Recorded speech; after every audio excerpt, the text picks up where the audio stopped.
Okay, so something a little different here. I was nominated by Codan, another YouTuber I'm subscribed to and who's also subscribed to me. I'll pop his channel link in the description below. I was nominated by him to do a 13 Things About Me challenge. He's already done his, so if you want to go and check his out as well, go and follow the link. And on his profile is also all the other people that are taking part. I agreed to do it because, as he had explained, it's a really good way of people to get to know me a little bit better. I've gathered a little following, and some really great guys have constantly supporting my channel and commenting on my stuff. So yeah, and I didn't really do anything when I reached 100 subscribers, even though I said it was a huge achievement for me, which it is, and I'm still just as much in awe about it as I was before. But I didn't really do anything for it to celebrate it, as a lot of YouTubers do. I just didn't know what to do. So I thought, why not? What a great opportunity to do that and try something a little bit different and let you guys get to know about me a little bit better. So with that being said, let's get into it. Alright, so number one would be, how did I get into YouTube? I started out on a website for collecting retro video games, and someone had bought a Super Ghouls and Ghosts game, and at the time I'd never played it.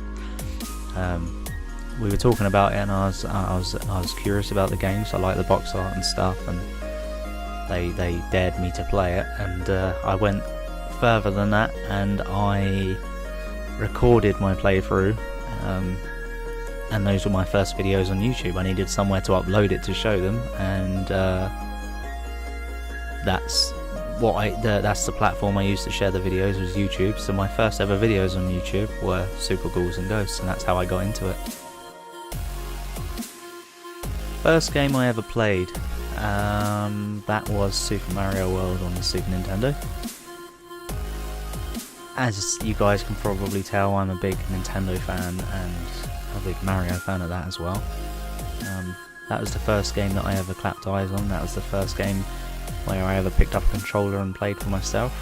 It came out in '91, and I was just a wee lad at that point, so I was a little bit too young to really do anything, but my parents would give me the controller anyway, just to entertain me, and before long I was beating the first world and then moving on to the second one, and I can't tell you how many times I've completed the game now, because it's crazy. I wouldn't be able to count. It'd definitely be in the hundreds, more than likely. I go back and play it a lot. So yeah, that is also my favourite game. The nostalgia for me in video games is a big factor. The next question wasn't too hard for me to decide, and that is my top 3 game developers. Number one being, of course, Nintendo. Nintendo's first party games are always amazing. They're considering that the Wii U was a commercial failure, not in my opinion, in everyone's opinion, but they managed to keep it afloat by making most of their own games for it, because they didn't have the third party support, and them being absolutely some of the best games they've ever put out, in my honest opinion. Something I love about Nintendo is that they always try and keep to, for the most part, 60 frames per second in their video games. They always add colour, and you know what you're going to get with a Nintendo game. You know it's going to be quality. If you like Nintendo, you won't be disappointed. If you don't like Nintendo, you won't like it. Second developer would be Rare, without a doubt. In the 90s, I grew up with Rare anyway, but in the 90s they were king in my eyes as developers, and they, let's not get too much into it, but then they were bought by Microsoft and things went downhill when they were like sort of shoved to the side and told to go and make Kinect games. So yeah, their potential has kind of been wasted, but in the 90s they were definitely the best in my opinion. And the third one would be, this was a little harder to decide, but I think I nailed it with Naughty Dog. After moving on from the Super Nintendo, we moved on to a PlayStation, and we moved on to Crash Bandicoot and things like that, and of course that's where Naughty Dog started off. And now look, even today you got things like Uncharted, which are some of my favourite games of recent times, and The Last of Us, of course. And even yesterday, I saw a trailer for the Uncharted Part 2, and they've announced DLC coming up for Uncharted 4. So yeah, Naughty Dog are one of my favourite developers also. It was hard to choose between them and Rare, but the fun that I had with Rare when I was a kid just can't be topped. My gaming claims to fame. Basically my gaming achievements that I'm most proud of. Let's see. To begin with, it was completing Super Ghouls and Ghosts, because I was told that I would get wrecked by it, and I managed to complete it. And not only that, as mentioned before, I put them up on YouTube, and I did the true ending where I went back and completed it again to get that one item to beat the true final boss. So, and then I finally beat Super Mario Brothers The Lost Levels, or Super Mario Brothers 2 Japan. Deemed to be too hard for the Western audience and the rest of the world, so Super Mario Brothers 2 stuck to just Japan, and they released a completely separate game for the rest of the world. I avoided it for the longest time because when I was younger I remember it being ridiculously difficult and extremely frustrating, but then I went back when I got into collecting video games, when I got the real copy of it, I went back and beat it.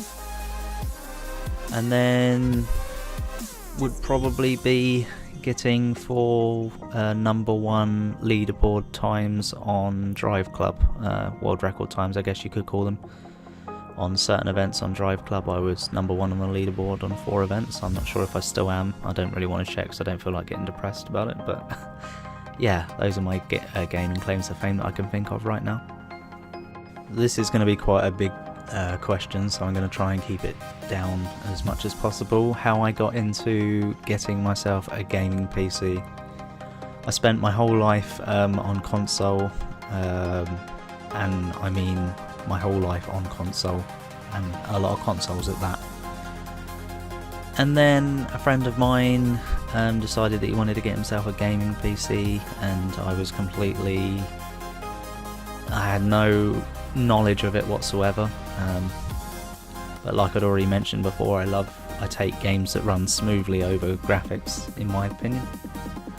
And he streamed some of the games that he was playing that I was also playing on console, and the difference in the way they ran was absolutely evident immediately. Not to mention they did look better as well. I mean, if you really want to put a lot of money into it, they'll look better, which is the route I went down anyway. I decided if I was going to get something good, I'd get the best I could. So yeah, I eventually got myself a nice gaming PC, which I'll put a picture up of in this video around about now, I guess. And yeah, I haven't looked back since. I still use my consoles, I still have my collection, but at the moment I'm mainly sticking to PC and Wii U. Another thing that drew me to the PC was I'm a big racing game fan, which I guess in this video has become evident, and if you look back at my older videos there is car stuff in there too. I bought myself a racing wheel for the console, which also works on PC, and with PC you've got a lot of more sims, a lot more racing sims, and a lot more access to mods and things like that. So if racing games are your thing, it's pretty much unlimited as far as the PC side goes, and that was another factor that swayed me. Next question would be top 3 upcoming games that I'm looking forward to. Those would be Ukulele. I'm sure a lot of you have already heard about it, so I'm not going to go into it too much, but it's a Banjo-Kazooie inspired game, and in my opinion will be Banjo-Kazooie 3, the true one, not Nuts and Bolts, because let's not go there. Looks superb, looks like it's old school platforming fun, and that's what I'm really looking for, but more 3D. The next one would be Sea of Thieves by Rare would be the next one. I don't know, there's something about being in an open world pirate game and being able to get drunk and go looking for treasure and stuff just seems really appealing. I believe that it's also a co-op game, and like you can have members of like your friends as members of the crew. And me and my friend have been talking about it, and we can think of no more fun than just getting drunk and going on pirate adventures and looking for treasure and stuff. And the game looks really pretty as well, so that's another one I'm looking forward to. And the third one would probably be the Crash Bandicoot remakes. Speaking of Crash Bandicoot earlier in the video, I forgot to mention that. The Crash Bandicoot remakes is something I'm excited for.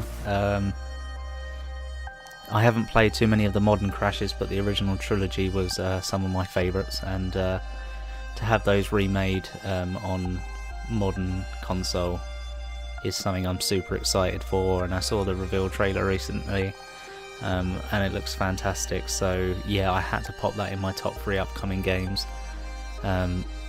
I would say something about the new Mario game coming out on the Switch, but I don't know anything about it, so I can't really get all that hype about it. So yeah, those 3 are my top 3 upcoming games that I'm looking forward to.